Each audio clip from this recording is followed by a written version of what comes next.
Bellarmine, Episode 2. Quam quaestionem indignam alioqui, quae tractatur apud theologos Christianos, peperit nobis hoc tempora partim sphenveltii et libertinorum deliratio partim improbitas et impudentia Lutheranorum.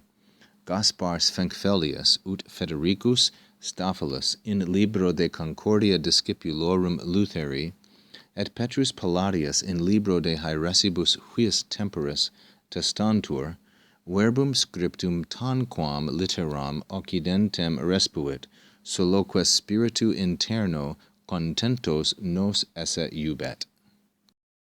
These two sentences are a fine example of Bellarmine's very sophisticated style and the clarity of his thought. He begins this question, and remember the quaestio from the previous episode is whether the Word of God should be considered only that which is prophetic and apostolic, or also what is revealed to us internally.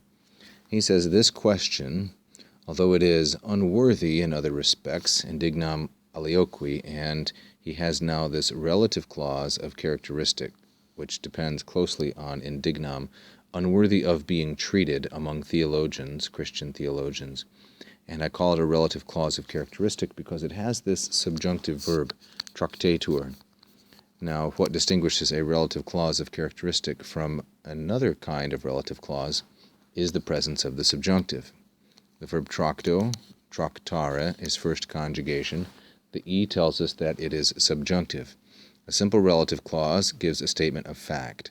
A relative clause of characteristic characterizes the idea being expressed in that very clause. So, although it is a question unworthy in other respects of being treated among Christian theologians, he says, peperit nobis. This is from the verb pario, which means to give birth to. Pario, parire, fourth conjugation. And the third principal part is peperi. We haven't yet found the subject. The object is quaestionem, the object of peperit. So to us, in this time, partim, partly by the deliratio, the raving madness of Schwenkvelde and of the libertines, partly by the madness and partly by the wickedness, improbitas, and the arrogance, impudentia, or the rashness of the Lutherans. So there are three things that have given birth to this question, which is otherwise unworthy of being treated among Christian theologians. The three things are the deliratio of the libertines in Schwenkfeld, and the other are the improbitas and impudentia of the Lutherans. They are the subjects of peperit, and the object is quaestionem. Now he goes on, Gaspar Schwenkfeldius.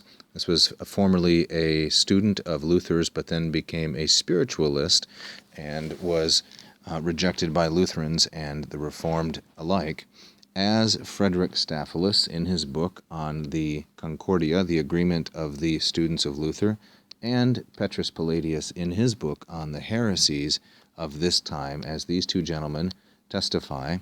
And Petrus Palladius was a bishop, Frederikus Staphylos was a Lutheran convert to Catholicism. So Gaspar Schwenkfeld, as these two men say, he rejects, spits out, respuit, the written word as though it were a dying letter, litteram occidentem, and only orders us, esse contentos, to be content with the internal spirit.